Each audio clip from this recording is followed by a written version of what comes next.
गौहर चिश्ती के पुश्तैनी और निजी मकानों की आज तलाशी ली गई। भारी पुलिस बल के साथ गौहर को मौके पर लाया गया। एक कमरे से कुछ दस्तावेज और सामान जब्त हुए। पुलिस ने फिलहाल मामले में कोई खुलासा नहीं किया है। पुलिस गौहर चिश्ती के साथ पन्नी ग्राम चौक स्थित पुश्तैनी मकान और सौदागर मोहल्ला स्थित उसके निजी मकान पर पहुंची थी।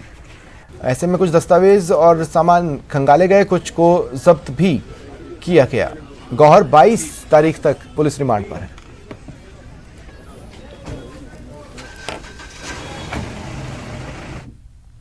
पुलिस रिमांड पर चल रहा गौहर चिश्ती लगातार कई हलक से अपने राज उगल रहा है। आज अल सुबह पुलिस उसको कड़े सुरक्षा घेरे में खादिम मोहल्ला पन्नीग्राम चौक स्थित उसके घर पर लेके गई, जहां पर अब तक की पूछताछ में निकले गए तथ्यों के साथ पुलिस ने मौका तस्दीक की है। और साथ ही साथ एक दो और ठिकाने हैं जहां पर 17 जून को विवादित नारा देने से पहले 16 जून को गौहर चिश्ती ने जहां पर मीटिंग की थी, उस मीटिंग स्थल का भी मौका निरीक्षण जो है वो पुलिस ने गौहर चिश्ती की मौजूदगी में किया है। और साथ ही साथ उन तमाम पहलुओं को खंगालने की कोशिश की जा रही है इस रिमांड अवधि के दौरान कि गौहर चिश्ती ने जब तक जो है फरारी के दौरान जो है किन किन लोगों से संपर्क साधा और साथ ही साथ उसके स्थानीय संपर्क सूत्र कौन कौन थे। इन तमाम पहलुओं पर पुलिस लगातार गौहर चिश्ती से पड़ताल कर रही है और 22 जुलाई तक गौहर चिश्ती पुलिस के रिमांड पर रहेगा। हालांकि पुलिस के अधिकारी गौहर चिश्ती से पूछताछ में क्या तथ्य निकल के सामने आ रहे हैं इसका बिल्कुल खुलासा नहीं कर रहे हैं, लेकिन सूत्रों के हवाले से जो जानकारी मिल रही है उसके मुताबिक 22 तारीख को जब गौहर चिश्ती का रिमांड पूरा होगा तब पुलिस उसको जुडिशियल कस्टडी में भेजेगी और उसके बाद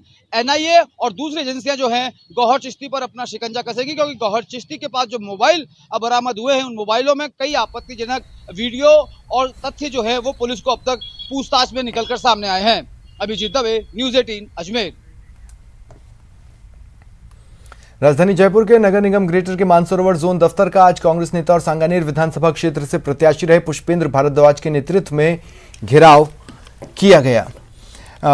पुष्पेंद्र भारद्वाज ने ग्रेटर नगर निगम की मेयर और अफसरों पर निशाना साधा। कहा, निगम की व्यवस्थाओं से जनता का हाल बेहाल है, न सीवरेज की सफाई हो रही है, न रोड लाइटें ठीक है, न ही कचरा कलेक्शन वाहन आ रहा है। उनसे और वहां प्रदर्शनकारी महिलाओं से बात की सहयोगी लवली वधवा ने।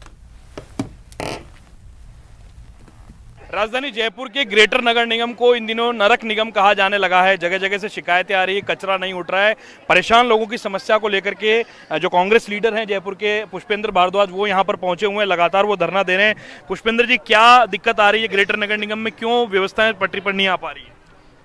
देखिए, सांगानेर विधानसभा के जो दोनों जोन हैं उनमें अव्यवस्थाओं का आलम ऐसा है कि हमारी इन माताओं बहनों को सड़कों पर उतरना पड़ा। कल सांगानेर जोन में भी सैकड़ों हजारों की तादाद में महिलाएं, युवा, बड़े बुजुर्ग इकट्ठे हुए थे। आज भी सुबह 10 बजे से यहाँ धरने पे भारी तादाद में लोग बैठे हुए हैं, अभी तक बैठे हुए हैं।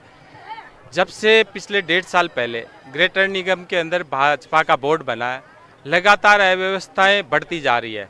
यहाँ आम जनता इतनी त्रस्त है, 15-15 दिन तक, कहीं महीने भर तक कचरा नहीं उठता, नालियाँ साफ नहीं होती, सीवर लाइन जाम हो गई तो सीवर लाइन नहीं खुलती है, लाइटें अगर कहीं ख़राब हो रखी है तो लाइटें नहीं जला पाते हैं ये लोग, उनको सही टाइम पर सुधार नहीं पाते हैं। तो इन हालातों को लेकर के यहाँ के पार्कों की बदहाल हालत है। पार्कों के अंदर जो बॉक्स हैं, पहले भी एक बच्चा यहाँ पे करंट से लग कर के ख़त्म हुआ था, बक्स से खुले हुए हैं। तो इन अव्यवस्थाओं के लिए आज हम नगर निगम को चेताने आए, प्रशासन को चेताने आए और महापौर महोदया को चेताने आए कि आपने यहाँ भारी भरकम लवाजमे के साथ में सुख सुविधाओं का लाभ आप उठा रही है। आपने दुनिया भर के चेयरमैन बना दिए, लेकिन वो चेयरमैन घर बैठ करके सिर्फ पैसा बनाने का काम कर रहे हैं, उगाई का काम कर रहे हैं। यहाँ ठेके प्रताप पर लोगों का आज तो विधानसभा पे इकट्ठी हुई है, कल को हजारों की तादाद में मुख्यालय को भी घेरने का काम करेंगे। काफी दिन हो गए, 15-20 दिन हो गए बल्कि, और जब से ये वोट होने के बाद में तो गलियां साफ ही नहीं हुई है। आपके इलाके में कब हुई थी लास्ट टाइम? हमारी गली में तो बिल्कुल ही, हमारे एरिया में तो होती नहीं है। साल हो जाता है। सिविल लाइनें भरी हुई है, ना तो कचरों की गाड़ी आती है, रोडों पे कूड़ा इकट्ठा हो रहा है, बहुत ज्यादा दिक्कत है। पार्कों में तो यूं ही गंदगी है बहुत ज्यादा। Lovely Wadhwa, news 18 Jaipur. कृषि विपणन मंत्री मुरारी लाल मीणा ने अपने जन्मदिन के कार्यक्रमों को पर्यावरण को समर्पित किया। उन्होंने हरा भरा दौसा अभियान शुरू कर दर्जनों जगहों पर पौधारोपण कार्यक्रम आयोजित करवाए। करीब 1 लाख पौधे लगाने का लक्ष्य रखा गया है। पिछले वर्षों में भी मंत्री मुरारी लाल मीणा ने पौधे लगाए थे। हर वर्ष वे 1 लाख पौधे लगाने का लक्ष्य रखते हैं। इस तरह की परिस्थितियां पिछले कोरोना काल में महामारी में गुजरी हैं, ऐसे टाइम पे जरूरी है कि हम प्रकृति के नज़दीक पहुँचें। पिछले लंबे कार्यकाल में पूर्वी राजस्थान विशेषकर वृक्षारोपण काफ़ी कम हो गया और पश्चिमी राजस्थान बढ़ गया। इसका फ़र्क ये हुआ कि वहाँ 200 mm के आसपास बरसात कम बढ़ गई और हमारे 2-2.5 mm बरसात कम हुई है। मेरे जन्मदिन से पिछले वर्षों से ही हम एक अभियान रखते हैं, ग्रीन फुल दौसा, हरा भरा दौसा, और पिछले वर्ष भी हमने पूरे महीना भर तक अभियान चलाया था, करीब 1 लाख वृक्षारोपण करवाया था। इस बार भी आज से ये अभियान हमारा ग्रीन फुल दौसा, हरा भरा दौसा संचालित है और पूरे विधानसभा क्षेत्र के अंदर हर ग्राम पंचायत मुख्यालय पे सारे वार्डों में वृक्षारोपण किया जा रहा है। हम लोगों को लगातार मोटिवेट करेंगे और मैं समझता हूँ कि इस बार हमारा